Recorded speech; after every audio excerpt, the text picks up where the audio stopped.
Welcome back, everybody. It is Tuesday night, and this is Vetted VA Live, where we get together with three vetted pros, sometimes only two, but tonight we have three vetted pro realtors from around the country, and we are going to be talking about buying and selling during the holidays. Should you do it? Is it a good time of year? What questions you have to ask, and what special things you maybe need to be aware of and account for through this time of the year. So I've got two Californians with me, Claudia, Jason, and we have our favorite Tennessean. At least when she's here, she's our favorite Tennessean. She is my favorite Tennessean, Alexis. So with that, you guys, why don't we just jump into some of what people's thoughts are? So Alexis, when people are asking you, starts getting into the fourth quarter, so we have some obvious things. We've got holidays coming up. We got Thanksgiving. We're going to have Christmas. You got New Year's. You got holiday parties. You got kids are back in school, and this is when activities and everything starts getting hectic. So for most people, this is one of the busiest parts of the year. We have some seasonality. We have some weather. We got all sorts of things that impact real estate and housing. So when you have buyers coming to you and asking, buyers or sellers, should I do something between now and the end of the year, or do I just push it off into 2025? Where do you go with that conversation? Well, I always start with, it depends on your circumstance, right? If you need a place to stay, if you need a place to live, then yeah, it's a great time to buy any time of year. And if you really need to sell, or you want to wrap up before the holidays or before the end of the year, then yeah, put your house on the market. So I feel like it's always a good time to put your house on the market or to buy when you're comfortable. There really is no bad time of year. Now, I say that, and I will say that I'm in an area that does have rural properties. So if you're dealing with something that's maybe on 40 acres pasture land, you really want to highlight it well. Sometimes in winter here, vegetation shows brown. So you can still list it in the winter and fall. However, please keep in mind, it's best to get some pictures, drone shots, or just pictures in general when vegetation's green and lush, so people can see what they're looking at. So, and that really applies to any property, pools included, if you're in an area where we get all four seasons. Perfect. So with that, us Californians here, you think in terms of seasons. We don't get these weather seasons where you're like, I'm not going to buy in January. It's buried under snow. Well, some parts of the country, that's a reality. But Jason, what does seasonality look like for us here in Southern California, Arizona, West Coast, Florida, parts of the country that are sunny and you don't really deal with weather? We still get seasonality. What does that look like for buyers and sellers? Jason, we got you. I think you are either on mute or we lost your mic. There we go. Is that better? Yeah. All right. Seasonality for us is, there's less homes coming on the market, right? When I talk to my clients and, they're looking to buy, I'm like, well, they ask that question, should we buy right now? And I'm like, well, it's actually a good time to buy because there's less people looking, right? You have families. A lot of people right now school has started. People are ramping up for the holidays. So the idea of buying a home is not typically top of mind. They're thinking, you know what, we're going to hold off, get through the school year, and then look to start buying, come that March, April timeframe. So there's less competition, but there's also less homes on the market at the same time, because for that same reason, those families that might be selling their home, they're saying, hey, hold off. Let's get through the school year. We don't want to move our children in the middle of the year. So those that are selling are typically people that, like our military, who have hard PCS orders that are like, hey, I need to move on this day, and this is why. That's kind of our seasonality. It's just going to be, for the most part, lower competition, but also lower amount of homes on the market. So not as many choices. And every year is different. So when we talk about, year over year, what does this year look like? Depending on where you're at, I always like to tell people when we're doing these big nationwide shows where you could be anywhere in the country, it is really important that you're dealing with a professional on the real estate and on the mortgage side that's local to you and can tell you. But in general, when we look at the broad national numbers, we're seeing demand slightly down. So last year was down and it's slightly down from there. We're seeing supply up historically it's still relatively low, but it's up a pretty good chunk in most markets from last year. So with that, Claudia, are you seeing anything different in your market in terms of what sellers need to be prepared for, with buyers coming with offers and maybe getting less offers or slower offers, a slower pace? And what does that mean this year specifically for buyers with some of what we're seeing in the market and your market specifically?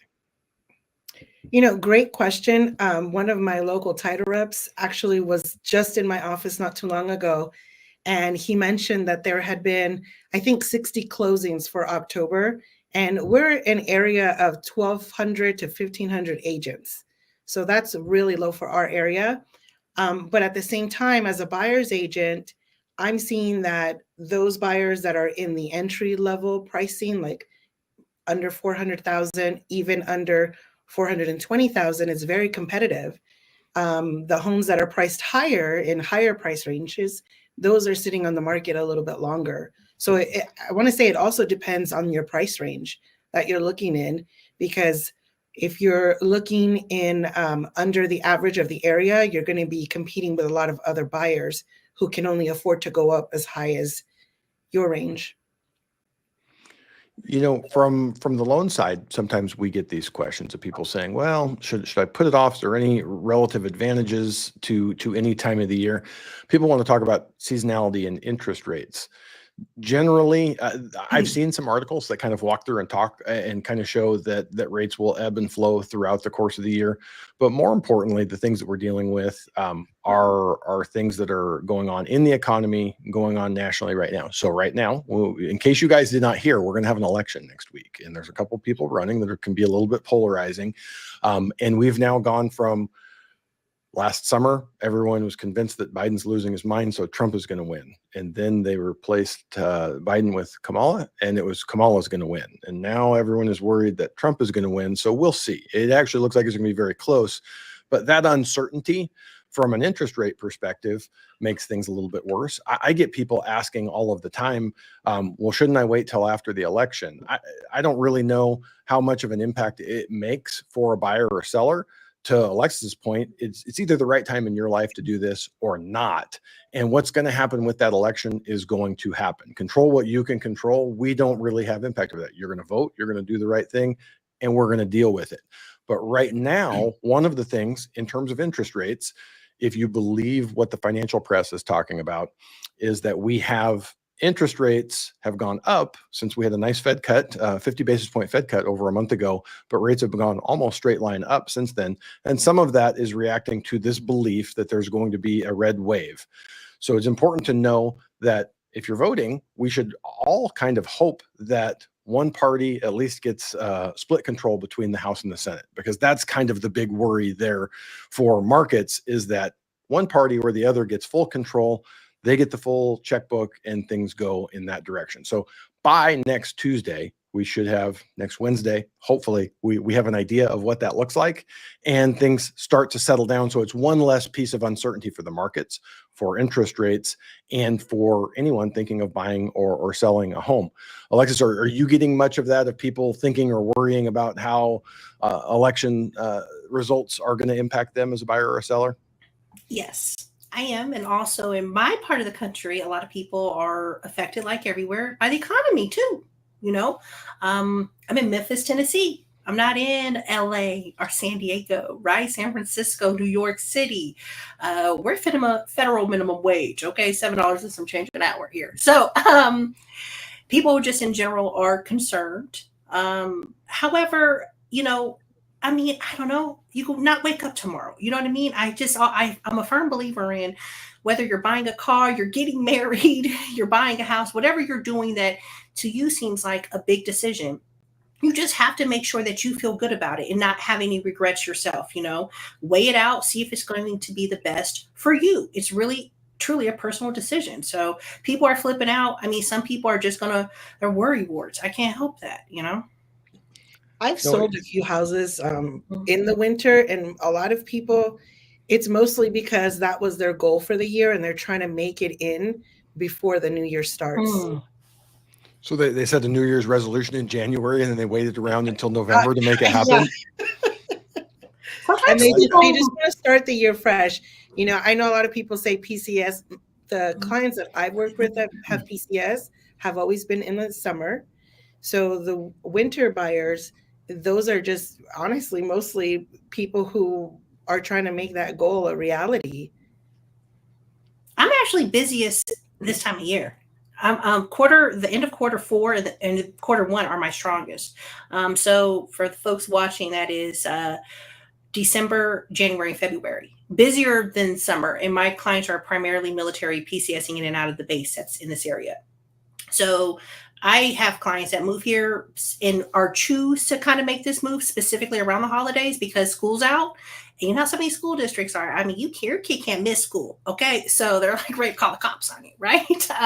So they choose to PCS or somebody kind of make the move, you know, if they can around the holidays. So that way also the kids aren't like they're coming back depending on your school district either at the beginning of a second semester, right, or right after the break. So it's not just like, hey, who's this new person, especially if it's an older kid, because you know if you PCS with teenagers, it's a hard adjustment when you're moving, you're like the brand new kid and you're a senior, you know. So I kind of see a little bit of an uptick, and also buyers and sellers who are shopping, especially like in months like December, they're serious. You're not out shopping for fun. Like, hey, baby, let's go to Home Goods and get Starbucks and just go No look at open looky-loos. house. Okay, and it's 40 degrees outside. No, you're shopping for a house around that time of year. You're serious. If you're really talking about putting money down, moving forward with the purchase, buyers and sellers both typically in the colder months are more serious. Holidays, not colder months, holidays. So you get cold in Memphis. We get Yeah. cold in the high desert where Claudia is, but we don't really get like that weather, that blanket of snow that's going to cover a home. If someone is looking at buying a home in one of those markets, I mean, do you get any of that where you have it where it is hard for someone to do a full-blown home inspection and you're just kind of relying on the hope and the faith that underneath all of that snow and weather, the house is going to be in good shape? Yeah, so while Tennessee is the South, it's the Mid-South. It gets cold around here. And when I moved here, I was shocked. Okay, it's cold. Not Chicago cold, but folks, it gets cold around here. So we get snow. It snows every year, but it's not like, 50 inches like Wisconsin or something, okay? We do get snow. We get ice. And we get, most importantly, freezing temps. Now, it's important depending on where you're moving to. In the winter, something I always try to advise buyers on, and sellers as well need to be aware of this. Your AC, so if you have an HVAC, it's a dual system. You have the AC and the heater. If temps are too cold outside, you're buying the AC in the blind, okay? Because they can't turn it on. They could damage the system. We get down into the teens and stuff here. Nobody's going to be turning on the AC to check it. So do be advised if you're in a colder weather area or you're moving to one that you're unfamiliar with, be aware that most likely you're going to be buying that AC really not knowing. You still have it inspected, okay? And understand I'm a real estate agent, not a home inspector, okay? But you do want to kind of be mindful of that. And also understand that your final walk is going to be critical too, especially if temps drop, because you can have a burst pipe, something like that can happen. Yeah, so you just need to be aware when you're purchasing and when you're selling too. A burst pipe can delay your closing if you're the seller. So in terms of this time of year, you talk about someone that is looking to buy, they're focused, they're interested, they're committed to buying if they're out and dealing with the weather and all that fun stuff. From when you're advising a buyer writing an offer or when you're advising a seller, sometimes I hear buyers think, well, if someone has their home on the market through the holidays, they must really, really be motivated. Maybe I can lowball them or go in with a lower or a different offer. Jason, do you get any experience with that and any thoughts or insights for buyers as they're writing an offer? Should they even look at what time of the year that seller has their home on the market as some indicator of motivation or willingness to negotiate? In our area, that definitely does have some play, but it's not necessarily like, hey, I'm gonna, you're not getting a 30% discount because it's Christmas. But are there a little bit more negotiations? San Diego has been in a pretty strong seller's market since I don't know, 2012. We've had very low inventory. Sellers haven't really had a lot of or don't tend to do a lot of negotiations. Now there are periods though throughout the market, throughout, you know, the months and that, depending on what's going on in the market and the time of season, where, you know, you might come across a seller that is willing to negotiate more. And I think during the Christmas time, you do see a little bit more willing to, hey, let's talk this over, right? As I think Claudia was kind of mentioning, it also depends on the price point, right? If you're that first time home buyer price point for San Diego, you're going to be still competing with a lot of people. We have over 3.2 million people here in the San Diego County. And as of today, we have less than 4,000 single family homes on the market, right? So, and that's considered a lot. And how does that compare to, say, 2 years ago at the lows? What did inventory look like for you in San Diego? COVID 2019, pre-COVID, we were and that was still definitely a seller's market, right? We were averaging between 5,200 to about 6,400 homes, depending on the season. Like, so we're still sitting well under 1,000 homes than we were in 2019. And with going through with COVID, the higher interest rates, right? During COVID, you were probably 2,000, 2,500. So it's definitely up. It's definitely worth noting that inventory is up, but like you said, for most areas, it is below 2019. And the reason why people like to point out that number is because that was kind of the last time we saw a normal market before you saw the COVID changes with ultra low interest rates. A lot of people could afford, and a lot of people got pulled forward into that.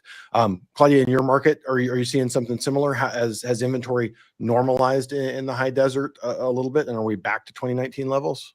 No, I would say that our inventory is still low. I mean, we're one of the more affordable places in Southern California to buy, and it's still competitive. It's still difficult to find move-in condition homes for less than 400,000. And I mean, 400,000 is a stretch for a lot of people. It is. That's the crazy thing. I was looking just the numbers. If you look at, we're talking about 2019 when we had these levels of inventory, interest rates were a good bit lower, or at least 2.5% lower, even though they weren't those COVID lows. And home prices were about 50% lower. Your mileage may vary in your market, but take 50% off a home price and take interest rates down 2%, it makes the affordability a lot better. So I always like to point out, a lot of people say, well, there's no demand, no one's buying, or no one wants to buy. There's that idea, or the difference between willing demand and able demand. We don't have any lack of people that would like to buy. My phone rings all day, every day. And a lot of times we have to tell people, hey, you only qualify for 500, and in your market, 650 is what it takes to make it happen. So from that perspective, that sales volume that we're seeing is down is not necessarily indicative of demand where people just don't want to buy homes anymore. It's that measure of affordability. And there's only three things that can happen that can improve affordability. Home prices can drop, wages can go up, or interest rates can go down. And in the short run, really the only hope we have is for interest rates to potentially go lower. So we'll see how that plays out through the rest of the year. Going back to the seller motivation, I don't think that it's really the weather or the time of the year. I think it's more of the seller situation. I have two closings coming up. One is at 400,000, one is at 480,000, and the people at 480,000, it was an inherited home. The home needs updating. It needs some repairs. So they were very flexible on the price. They offered almost the full 3% for closing costs. They did all of the repairs on our request list. But then on the other end, with the lower price point, we had to go above the list price to get that house in escrow, and they're not doing any repairs. So I think it's really more of what the seller situation is and how motivated they are and how long they've been on the market. When we were talking before the show, we were talking about taxes. Do you guys, I would think probably more sellers than buyers, but does it ever come up where someone has a deadline where they have to get their home sold by the end of the year, whether it's the 2 out of 5 year exemption that they lived in the home and it has to be sold, something that they want to have happen for this tax year if they have gains on an investment property? Is that a motivating factor for sellers, some sellers at this point of the year? I've had deals close 2 days later to be in the new year because of that. So it can go either way. They did not want to close this year. They said, I will put my house under contract with you, but we're not going to close until we get into Yes, and it's January. really, I've only seen it happen with sellers. I haven't really seen it with buyers. Tell me this, you guys. So in a transaction, you work with a number of professionals, lenders like myself, home inspectors, appraisers, repair people. Is that something that comes into the equation this time of year? People take vacations, they're gone, they're less available, taking time off. Alexis, you don't seem amused by that question. Do you have a harder time with timelines of getting things done? Is it any slower getting a transaction done this time of year? Well, I'll be honest. It's like I'm like two Americas were on this live. You guys in SoCal with this real estate market talk. That is SoCal. I know in my market, we're sitting parked and posted. These houses aren't moving that fast. San Diego, 12-year strong sellers market. Yeah, not here. Buyers, you want to buy. Great time. You get everything paid. You want to go a little under, you sure can. But with regards to vacations and stuff, actually it's opposite here. The market slows down. We have weather. So weather plays a part in stuff. You know, people, I mean, if you've ever lived anywhere cold, you're not really trying to go out and do stuff. Okay. I mean, it is cold. You're trying to stay warm and cuddled up and booed up or whatever you're doing. So I get a lot of calls from vendors like handymen, painters, landscapers. Hey, got any work for me? Stuff like that. People slow down here in the winter. In an aggressive market, like during the COVID market we were talking about, here inventory still slowed down. It was still competitive, right? Hyper competitive, but stuff slowed down a lot. So it's slower here in the Memphis metro area. School plays a part with our real estate market. Most people here list in the spring and summer, and that's just it. So stuff does slow down. Sometimes it's hard to find. For some people who are looking for work, they have to become competitive. So loan officers, no, they're always going to answer the phone. You know, a closing attorney, always going to answer the phone. Real estate folks, yeah. But when you're coming for vendors and stuff, I like to tell my clients here, the winter's a good time to do work on your house because you could get deals. People want money for the holidays, right? I know I'm about to do some landscape work to my house.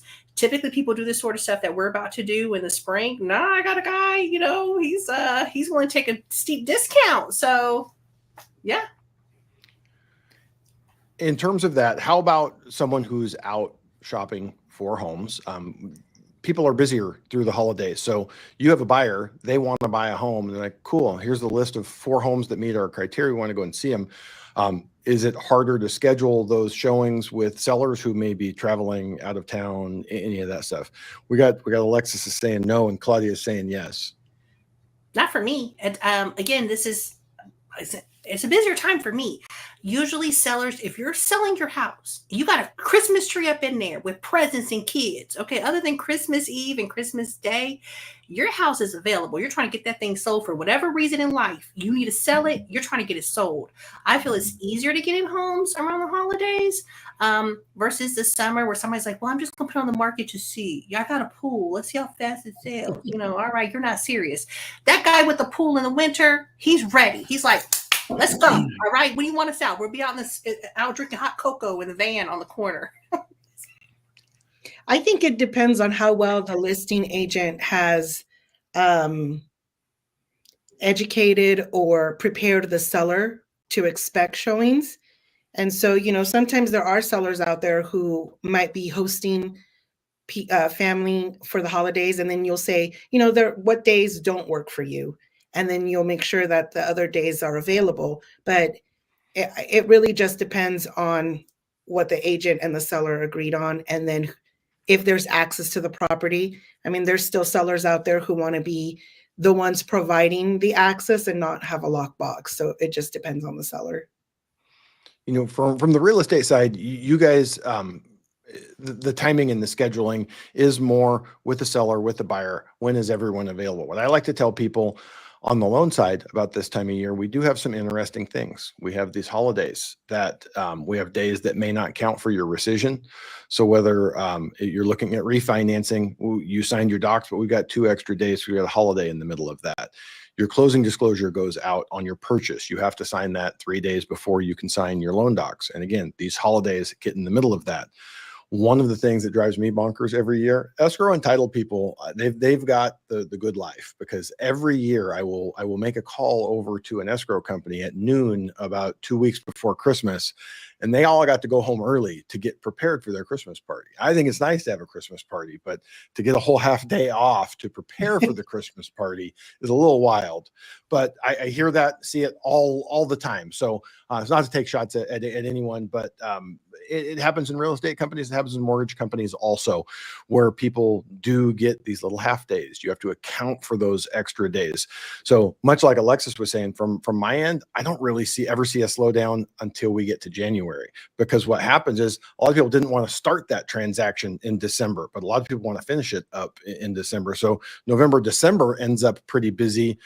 January, because no one really wanted to start anything in December, is a little bit slower. And then we get to that whole situation is once the Super Bowl kicks off, now things are thawing out and people want to get started.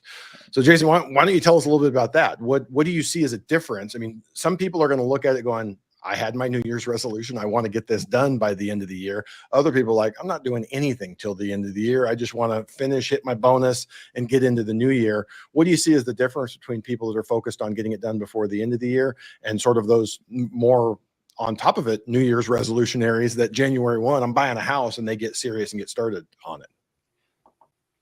Well, I mean, I feel like we already kind of touched on this. I always feel like the people that are selling before the new year are really just there's a pressure point that's kind of like pushing them to get out. You know, either a job, some sort of family situation where, you know, I don't know, they're, you know, taking care of family. There's a life-changing event that's causing them to move. I don't find a lot of people that are having to buy or having to sell that are just like, hey, it's a great time to do it right now. You know, we're going to retire right now. Like, no, they're normally, especially even retirement, they're normally waiting till the new year. And then, you know, as you said, I normally see January as a fairly kind of a dead month. And then as we get towards that end of February, all of a sudden it's like the spring market. And in some ways, COVID has made that move up. I would say that before COVID, our spring market used to be kind of more towards March, maybe even the beginning of April. And I don't know if it's just I don't know what caused it, but now it seems like our spring market starts earlier, and we become here in San Diego, we become very busy typically in February. And then by June, like our actual summertime, there's like a little bit of a pause. And then that third quarter picks up again, and then fourth quarter. So I kind of see a little bit of a, I don't know, loop-de-loop, if you will. So both of those, would you guys agree that both the fourth quarter and the first quarter, they're slower, but they have sort of a qualitatively different? Alexis is not going to agree because she says her fourth quarter is really busy, but it's a qualitatively different buyer and seller. They're a little more motivated, a little bit more serious about it. There may be less of them, but they are about their business on that time.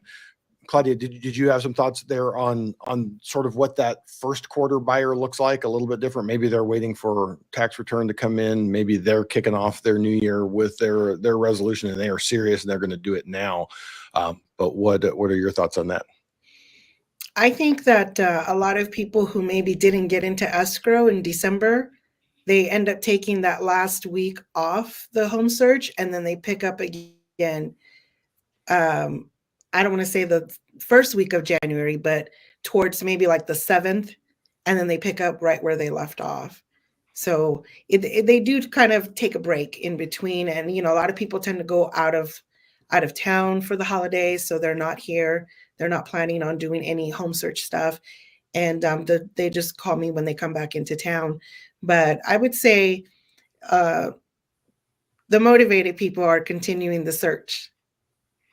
Well, how about the flip side of that? And Jason, maybe you all in your market, the flip side of that, do you get sellers at any point through the holidays sometimes say, hey, we're just going to pull it off and wait till the beginning of the year? Do you see much of that?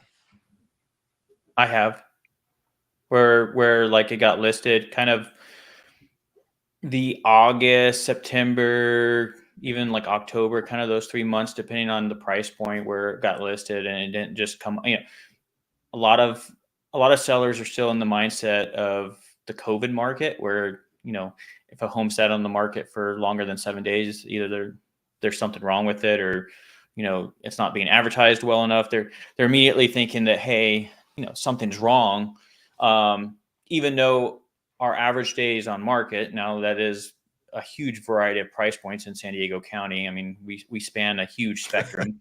Huge spectrum. Yeah, it's a huge spectrum. So, you have to kind of take it with a grain of salt, but the average days on market is like 28 days. Now, if you're looking at the first time home buyer kind of spectrum, they still are selling, probably within 10 days. So it's just kind of going back to the educating of the seller and saying, hey, this is based off your price point and time of the year. This is kind of what you should expect. And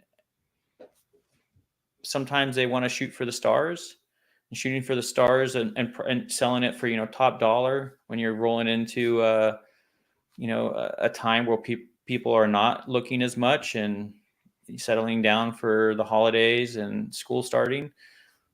They may not get that. And so we've had people who are like, you know what, we're going to pull off. And it's like, okay. I mean, if you're trying to get top dollar, listing in February, March in this area is probably a better time to do that. If you can wait, that's the key though, right? Like, do you have that time? I wish I had the chart here, because if you look, there is not just a seasonality towards the volume of transactions, more people wanting to buy in the spring and the summer. There's a seasonality to price appreciation, at least in the nationwide market. And I've seen it broken down by submarkets. But when you look at it, most of the appreciation happens between about March and August. So, and that's true even in a terrible market. Go back to 2008, probably the worst real estate market we've ever had. It wasn't that that homes were going up more in those months; they were going down less than in other months. There's always a seasonality to it. So, Alexis, do you feel like there's a benefit to buyers getting ahead of that? If they've decided, hey, this is the right point in my life, I'm married, we just had a kid, we got promotions at work, we can afford it, this is the right time in our life. Would you ever advise someone to sort of push that window before we see the spring and summer buying season and more of the appreciation?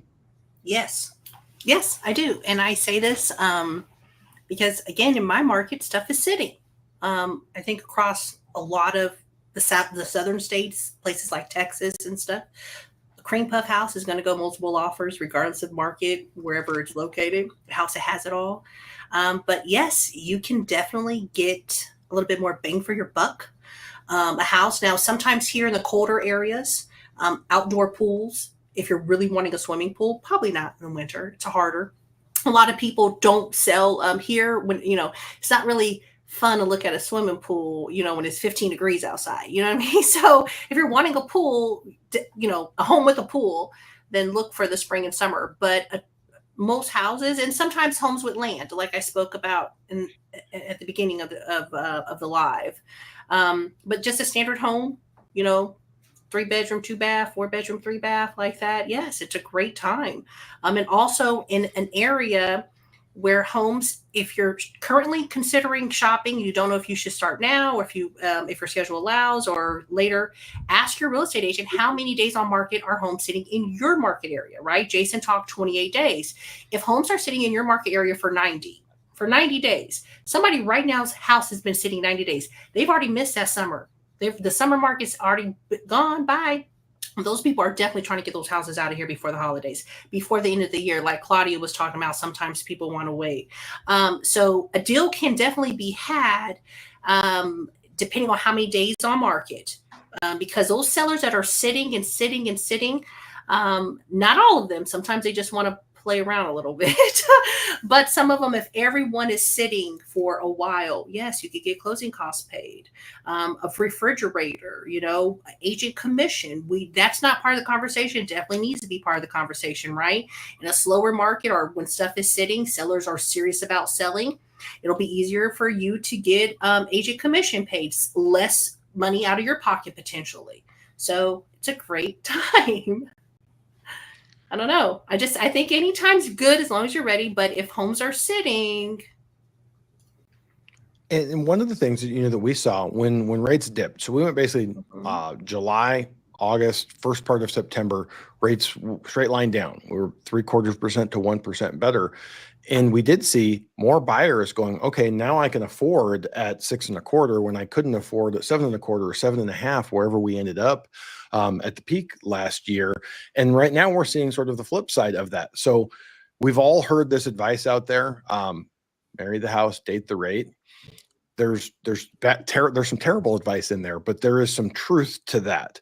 Well, like we talked about earlier in the show, when you're ready to buy, ready and able to buy, go ahead and buy.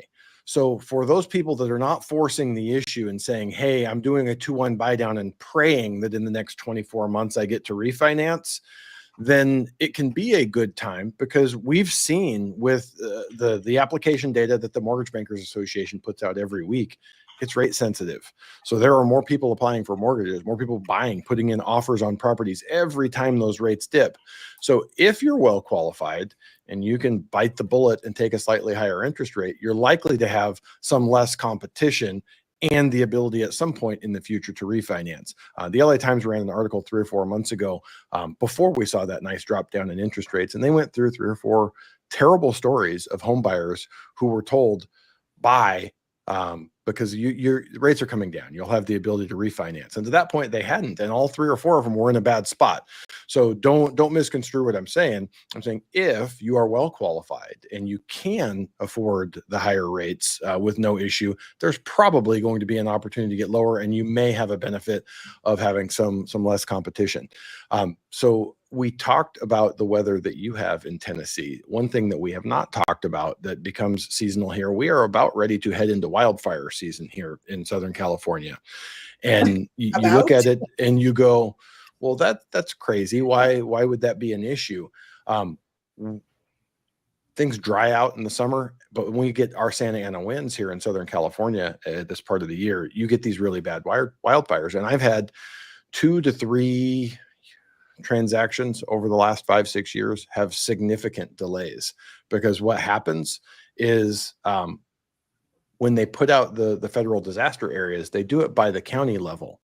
So I had a property that was in Long Beach, less than a mile from the beach, that we couldn't close because we had a fire up in the hills. And until the fire was put out and they could declare an end of the disaster the way that it was done. So those folks, they were scheduled to close 2 days before Thanksgiving. Docs were out, docs were signed. I think we ended up closing the first week of December. So depending on where you're at, Southern California being one of them, a lot of the West Coast, Colorado's had wildfires, Washington's had wildfires. It can be an issue, and it is a little bit odd the way the federal government handles those disaster areas and when they will allow funding loans after that. Because what they don't want to have happen is fund the loan on your property and then it burns down before you even get to move in. So it is for your benefit, but it can be difficult and problematic, especially during the holidays when you're trying to get into a home. You guys have any thoughts or anything that we haven't covered today that you think someone considering buying between now and the end of the year could benefit from? I think Alexis had posted in our little chat assumptions. I think that's probably, yeah. That's right. I think that's a really good thing to bring up. I'll let you talk about it. I love assumptions. I do. I really do. First of all, in a slower market, if you're about to sell your house, right, list your home on market, and you have purchased your home using your VA loan entitlement, do talk to your real estate agent about listing it with an assumption, right? In my market, homes are sitting, right? Kind of hitting at that. If you aren't getting it, you aren't picking up what I'm putting down here, okay? But when I start advertising that the listings have assumptions, right, we're telling everybody that those homes typically sell faster, all right? But assumptions are great. However, I did want to touch on if you are wanting to be in the house before the end of the year, right? Considering how many weeks we have left, an assumption might not get you in there by the end of the year, okay? But it's also for talking about December and you're maybe not ready. Your lease maybe's up in February or March. December might be a good time to start aggressively looking at properties if you're interested in purchasing for an assumption because of how long, depending on the loan servicer, closings can take. So a good opportunity.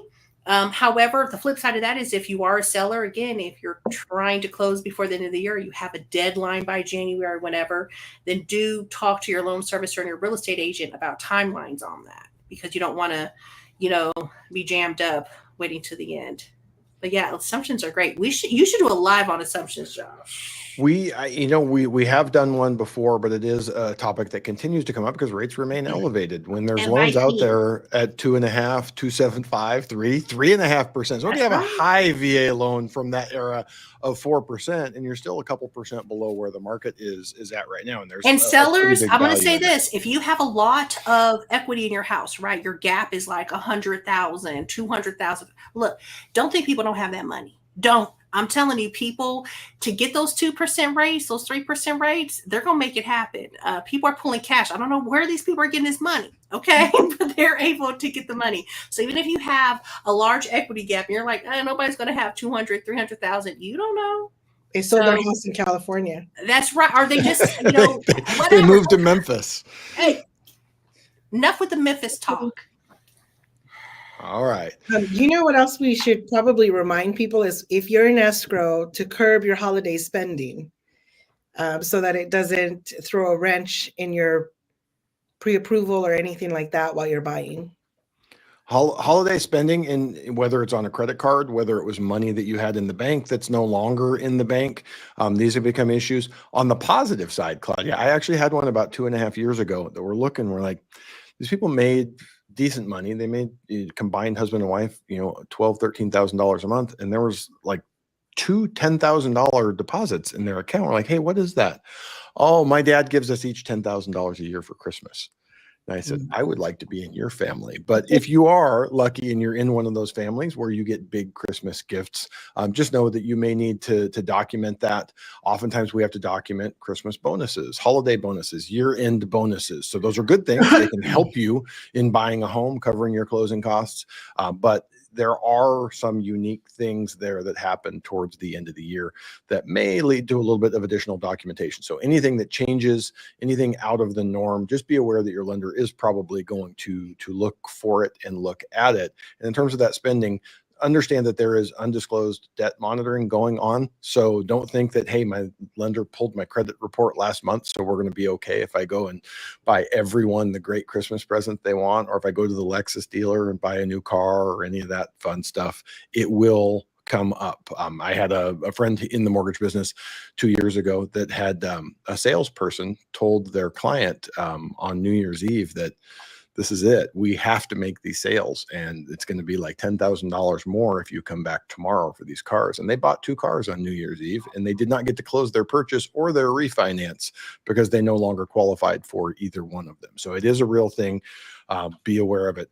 Jason, we had talked a little bit about the seasonality, and you had some data here. Do we need to go back to the beginning of these slides, or is that the one you were looking for? I can show you. I'll show you detached. So this is San Diego. This is from September. So our data is always a month behind. But if you look at the kind of the inventory of homes, you can see how I have to look at my screen just for visual. But if you start at the left, it looks like it's starting in around September of 2022. And then it works its way across. In the middle, there's 2023. But you can see how the inventory drops and starts to rise back up and drops. And that one, the other one I wanted to show you is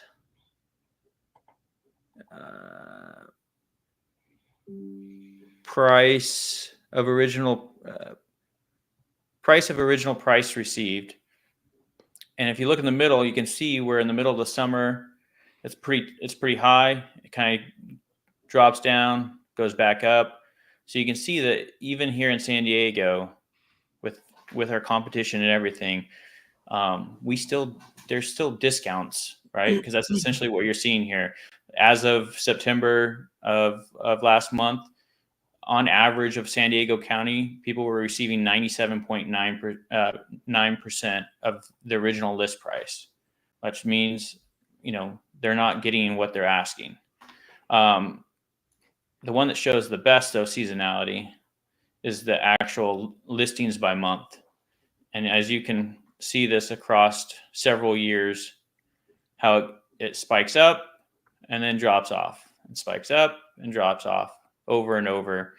And at the peak here is our summer months, and then where it drops off is right around December. And this, a couple of things I like to point out. This is incredibly consistent. So he's showing us San Diego data, but I can tell you every market looks like this. The peaks may be higher or lower. The valleys may be higher or lower on that data, but the fact that the highest percentage of activity at the highest percentage of asking prices is going to happen during those spring summer buying season, and then it cools down to the rest of the year. So everything presents an opportunity. So just being aware of it and working with your professionals and talking through it. This is really important data to know and be aware of. So kind of what we've gone through, you should know that if you're looking in the fourth quarter, you're going to have less homes to pick from. But those homes are probably going to sell for a lower percentage of the asking price. You may have a more motivated seller. You may have to deal with some crap in terms of snow being on the houses or any of the seasonality and that timing being more difficult. But there's definitely opportunities here for those people that are motivated. So we actually have a couple of good questions here, a couple of interesting questions. So we're going to see who wants to be the first to answer them. We went through it a little bit at the top of the show, but John Stafford says, will the election have any impact on y'all's markets? So let's start in Tennessee. Does it matter? Does it matter? So someone's going to win the election next week. If red or blue wins, is that going to impact your housing market or make any difference in home prices, the number of sales happening next year? And probably when we look at this, it is harder to say out 2 years. So we'll be midway through the next president's term when that comes. But in the next 3, 6, 9 months, do any of the three of you see a significant change in your markets based off of who wins next week? Okay, well, you said Tennessee first, so I'll talk. Absolutely. I I need knew to say we it. wouldn't have to beg you to talk. You know what? Guys, there's something going on in the background. You guys don't know about these coastal elitists, but we're not going to talk about that right now. Anyway, so depending on who wins next week, I mean, my market could kind of be in shock for about a week. And I'm not talking politics, okay? But I'm just saying it could be a shock for about a week, depending on who wins. But it's really not going to have any true effect. Really, something that's affecting my area is how people are feeling about the economy, right? So if you're in an area more like Memphis, cities like Memphis, Rust Belt areas, for example, too. Yes, the economy. How long, depending on whoever's elected, how long until things start turning around? Who knows? But I'll tell you this: it's not. If you're hoping something's going to change the next day, it's not. So it's will it affect? How about our Californians? What do you guys think? Any changes coming to your market based off of either or winning next Tuesday? I'll go. I don't think we're going to see anything. I mean, San Diego's pretty diverse, pretty large, pretty well mix of people, and I don't think it's going to have any effect. I think whoever's sitting on the fence is going to get off if they really want to buy, and those who were just talking about doing something are going to go back to talking about doing something and not do anything. And from my perspective, the thing I would say is the only thing that I think would have a big impact on the market would be if we get a blue wave or a red wave. If either one of them was to win the House, Congress, and the Oval Office, I don't think markets are going to like that. Right now, if you look at the betting markets, the risks of that happening are for Trump winning and the Republicans winning the House and the Senate, and the markets don't like that. The stock market has done well, but the bond market is looking at that going, we don't really like anyone having an open checkbook and being able to more likely pass spending legislation. So what I would say is you may have some more uncertainty if that were to happen, either party, if either one of them gets full control of everything. Now we got to look into the first quarter of next year before they get to take office and then start enacting or trying to pass some of the policies. So let's hope for a little bit of gridlock, and then there won't be as much of an impact. And I think we'll get a little bit of normalization in where bonds have been here. So on that note, Siete follows up with another one. Sorry, I Yeah. think it sounds more like how it's going to change institutions and what they do. I was referring to like the consumer aspect. Whoever's going to buy is still going to buy. Now they might not be able to afford as much, but I think what I'm hearing when you replied, Josh, is more of the institution side of it. Like, what are the lenders going to do? The people that are loaning the money. Well, it's not so much what the lenders are going to do, it's what the market is doing in terms of interest rates. We've seen interest rates higher, it's going to make activity go lower. And part of over the last 7 to 10 days, whether you read the Financial Times, the Wall Street Journal, a lot of it is conjecture, but by market insiders are saying the market is a little bit concerned about a red wave and what that would mean spending wise and not reining in spending. Not that either one of these candidates has proposed raising in spending. They want to spend on very different things, but they both want to spend. So from that perspective, there's some fear that Trump would be inflationary, which is interesting. And it's mainly based off of the tariffs. We're in a service-based economy. The things that would be impacted by tariffs make up 6% of our economy. So 94% of the economy wouldn't be impacted at all if he wins and if he passes the tariffs. So we got a bunch of ifs there. And what is it actually going to impact? And for me, most importantly, I look at this and I read these articles and I go, I don't know why the market is having that expectation when we already had a free 4-year preview. We saw it. He hasn't changed his mind of what he says he wants to do now versus what he wanted to do 4 years ago. It was the same then as it is now. So if it wasn't inflationary then, it shouldn't be inflationary now. But there's definitely, when I think in terms of what are buyers likely to do, the only thing from that election that could impact that is how does it move interest rates? That's the only thing that's going to have much of an impact in the short run, because I can't see someone going, oh, Kamala won, I'm going to run out and buy a house tomorrow. Maybe there are some people that love her so much that they think now I can breathe a sigh of relief and I'm ready to buy a home. Or someone on the flip side, oh, thank God Trump won, I'll stay in the United States, I'm going to go buy a house. So from that perspective, I think the thing that's likely to happen is markets are going to look at it, and that will have some impact on interest rates, higher or lower. And we've seen that absolutely impacts all of our businesses in terms of how people are comfortable with the affordability of buying a home that they want to buy. So with that, we have the question. Siete says, what would rates look like after the presidential election?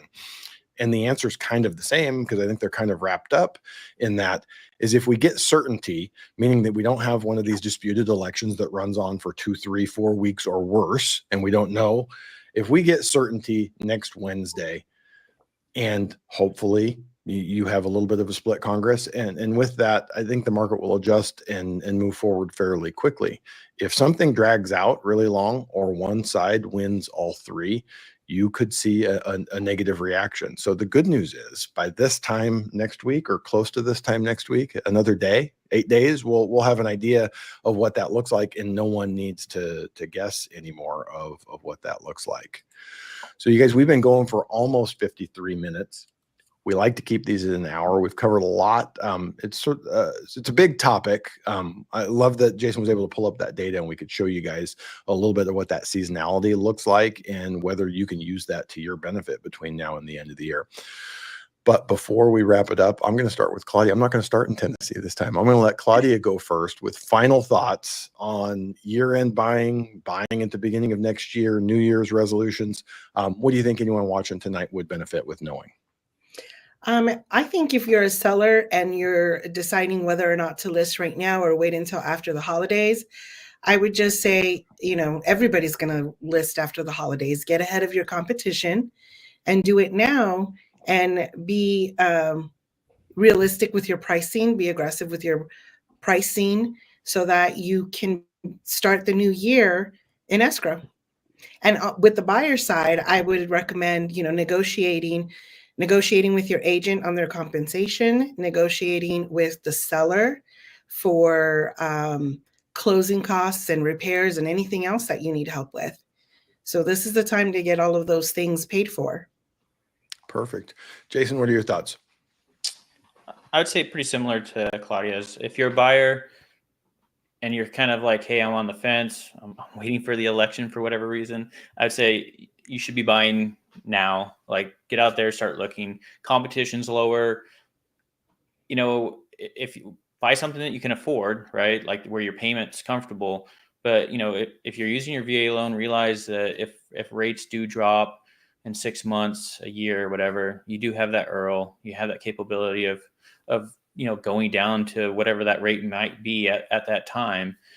But you're buying today when there's lower competition and getting in, because if you're waiting to that spring market, you're like, the other 100,000 people that are going to be like, hey, it's summer again, let's get in there. And then you're back to that same competition, the multiple offers, the likelihood of negotiating something during that time frame is a whole lot less than it is right now. And then from a seller's standpoint, kind of depends on their situation. If they're looking for top dollar, I still think that it's best to list during the spring market. But if you need to get out, or depending on your situation, price aggressively and list now. The key is getting people in your door. Not so much that that's the price you're going to sell at.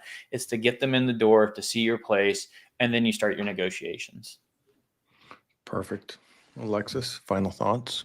I have to say something. We talked about holidays. We did not talk about decorations. We have 3 real estate agents on here, and we did not bring up holiday decor when it comes to. Clearly, we don't get into the decor too much. Do you, Jason? I don't. Do you, Alexis?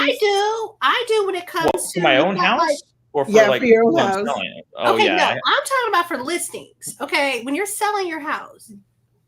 Okay, Grinch trees are cute, but you can't have 5 Christmas trees. People can. It's a maze. If your house is tight, cut it down. Not too much. Are you talking about yourself, Alexis? I'm sorry. I said, are you talking about yourself? Don't you have? Okay, I am going to have 4 trees, but this is not about me. Back to this. So just be tasteful with the decorations, not too much. Remember, you don't want to distract away from your house. But I always think it's a good time as long as you're ready. But I will say this: if you're not ready right now. We talked a lot about the holidays, but Q1 is also January. So right now, November is a good time to start making plans, right? You can start getting everything in order to have something ready. If you can't do it right now at the holidays, right? Thanksgiving and Christmas, you can start everything. Wheels are turning. Guess what? Josh is working in December. I'm working. We're all working still in December. And just like Claudia said, sometimes people come back around January 7th. So it's a good time, as going off what Jason said, to kind of get ahead of that spring market. If you're in a more competitive area, you can start now planning stuff out to take advantage of the January market, and to see what you can get. But yeah, tone down the Christmas decorations. Oh, and outside too. Too many inflatables. If you're listing your house for sale. And look at that. We were specifically talking about buying through the holidays here. If you don't want to deal with the holidays, you want to get past the holidays, that lull does extend into January, first part of February. So if you want to have a New Year's resolution, you want to get a tax refund, you want your year-end bonus, you want to get all the way through the holidays, there is still a window of opportunity there. And much like Alexis said, for all of us, we get people that reach out and I don't want to waste your time. I'm not sure I want to meet. Planning is one of the most valuable things we can do with you and give you clarity on what's possible, where you want to be, where you need to go. Both Claudia and Jason both mentioned knowing your market, pricing aggressively. So one of the things that this will be shocking to you guys coming from a data guy, a numbers geek, make sure that the person that you're listening to, fantastic, they have an opinion of where the market is. Make sure they have the data. All realtors have great data. The boards of realtors put this data together so that they're not just telling you, hey, you can't offer 5% less than that house. Maybe they can show you, well, in this neighborhood, the last 12 sales have sold for 98.9% of list price. You want to have a reason, not them just telling you their opinion, because you would be shocked. Many people in the mortgage and real estate business have opinions that are completely unfounded, and they can't tell you where they're coming from and show you that data. So I would say just rely on the data. Your pros that you're working with are going to know that market, your local market, and they're going to be able to tell you what they believe and why they believe it in terms of numbers so that you can come to your conclusion about what works for you. But thank the 3 of you for being here. Kind of a wide-ranging topic and a lot of stuff that we covered, but appreciate you guys sharing your knowledge and wisdom. I think we are off next week. In 2 weeks, we will be back with another set of pros and another wonderful topic. So again, thank you guys for joining us. Thank you, pros, for sharing your knowledge. See you guys next week.